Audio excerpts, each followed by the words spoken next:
The creature had no official name in the Academy's registry. The cadets called it the Dread. The professors called it Subject 7. Professor Cale Veyron, who had spent 14 years studying war beasts across 6 star systems, simply called it the Examiner, because that was what it did. It examined. It tested. It decided. And what it decided, the Academy honored without question. The Vethera war beast stood 9 feet tall at the shoulder, wrapped in a hide so dark it seemed to drink the light from the training hall. 4 eyes burned amber in the dimness, each one capable of reading heartbeat fluctuations, pheromone shifts, micromuscle contractions. Biological lie detectors evolved over 300,000 years of predatory refinement. Its claws had been measured at a hardness exceeding industrial diamond. Its jaw pressure could fold durasteel plating. It did not eat the cadets it rejected. It simply turned away. And a cadet turned away by Subject 7 had never, in 14 years, gone on to survive their first field deployment. Professor Cale Veyron stood at the edge of the examination floor, his silver-streaked fur flattened against his neck in the instinctive submission posture of his Velhari species. Even he, bonded handler, 14 years of partnership, felt the creature's presence like a weight on his chest. He checked his datapad. 12 cadets today. 11 species represented. And 1 human. He found himself glancing at her again. Cadet Mara Ellison stood in line with the others, third from the end. She was unremarkable by most metrics, medium height for her species, dark hair pulled back with military precision, no visible augmentations, no combat chassis, no chemical enhancement ports. The file said she was 23 years old. It said she came from a death world, specifically a continent called Siberia on a planet the locals had named Earth, a designation so underwhelming it bordered on insult. Cale had read her intake medical report twice. It still disturbed him. Elevated cortisol baseline. Cardiovascular stress markers consistent with chronic threat exposure. Bone density suggesting repeated high-impact trauma. Scar tissue distribution inconsistent with surgical origin. Subject appears to have sustained and survived injuries through biological repair alone. In other words, she had been hurt, repeatedly, by things that should have killed her. And she had healed. And she had come back. And she was standing in line to be examined by the most dangerous creature in the Academy's possession, with her hands folded behind her back and an expression of mild, patient curiosity on her face. The other cadets were terrified.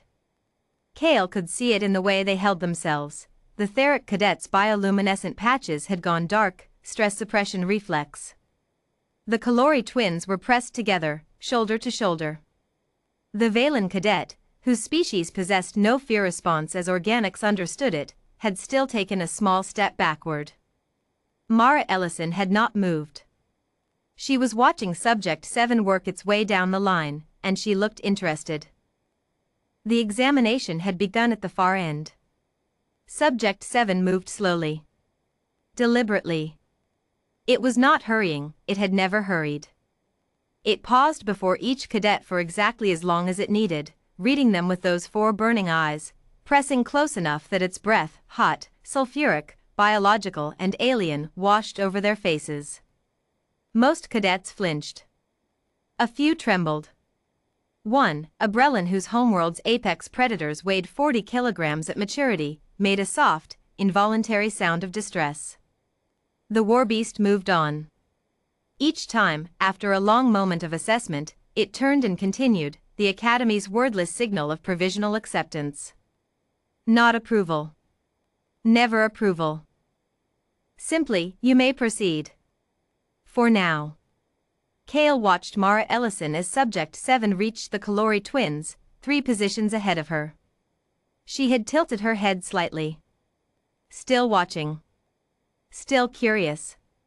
He pulled up her file again, not sure why he kept returning to it. Planet of origin, Earth, Sol 3. Classification, Death World, Tier 4. Survival rating for non-endemic species without protective equipment, 0.3%. Notable hazards: apex fauna, seismic instability, atmospheric variance, microbial diversity, temperature extremes. Subjects: regional origin, Siberia. Regional temperature range, -60 degrees Celsius to +35 degrees Celsius. Subject reports unassisted outdoor survival at lower range without mechanical heating.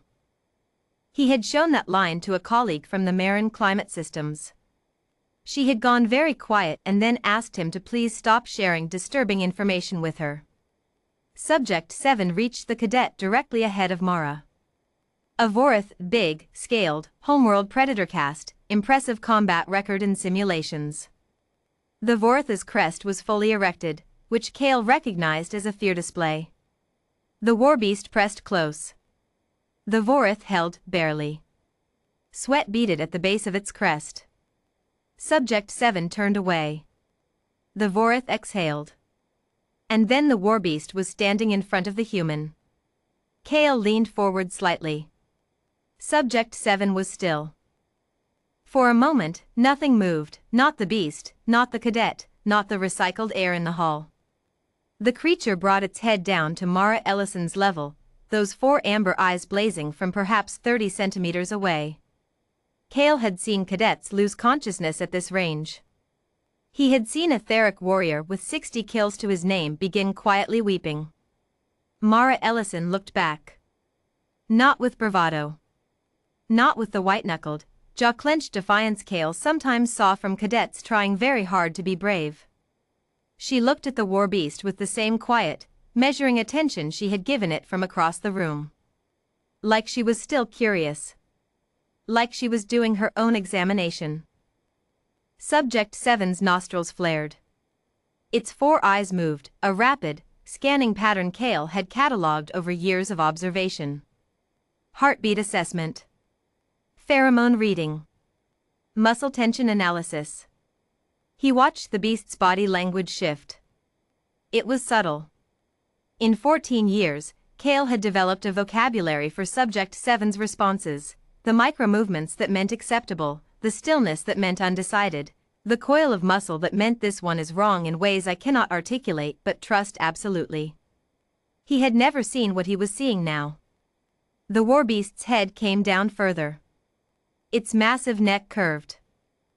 The enormous skull, the skull that had once shattered a reinforced blast door when Subject 7 had been younger and less cooperative, descended until it nearly touched the floor in front of Mara Ellison's boots.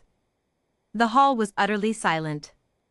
Kale's datapad slipped from his fingers and clattered on the floor. He did not pick it up. The bow lasted 3 seconds. Then Subject 7 raised its head, looked at the human for one more moment, and moved to the end of the line. Done. Examination concluded. Afterward, the other cadets gave Mara Ellison a wide berth that she seemed to neither notice nor mind. Kale found her in the corridor outside the hall, reviewing something on her personal datapad, expression unchanged. "Cadet Ellison," he said. She looked up. "Professor Veyron." He searched for a way to ask the question that had been building in him since that moment. "You were not afraid," he finally said. She considered this. "I was a little afraid," she said. "Not of it, exactly. I was afraid I'd make a wrong move and it would think I was a threat when I wasn't trying to be. It seemed," she paused. "It seemed like it was doing something important. I didn't want to interfere." Kale stared at her. "You were concerned about disturbing it." "It was working," Mara said, with a small shrug. "You don't interrupt something that's working." "It bowed to you," Kale said.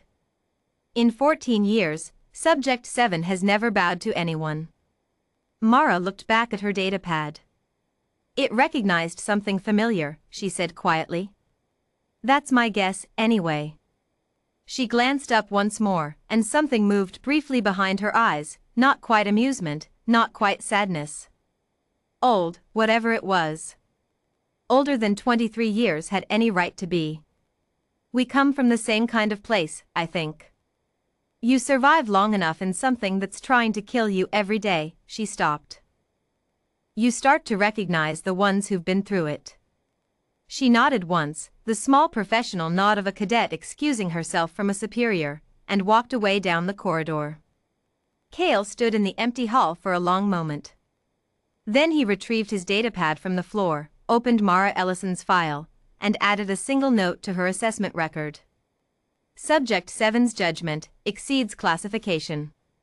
Recommend unrestricted deployment access pending standard training completion. Note for commanding officers, treat accordingly. He paused. Then added one more line. Do not, under any circumstances, make her an enemy.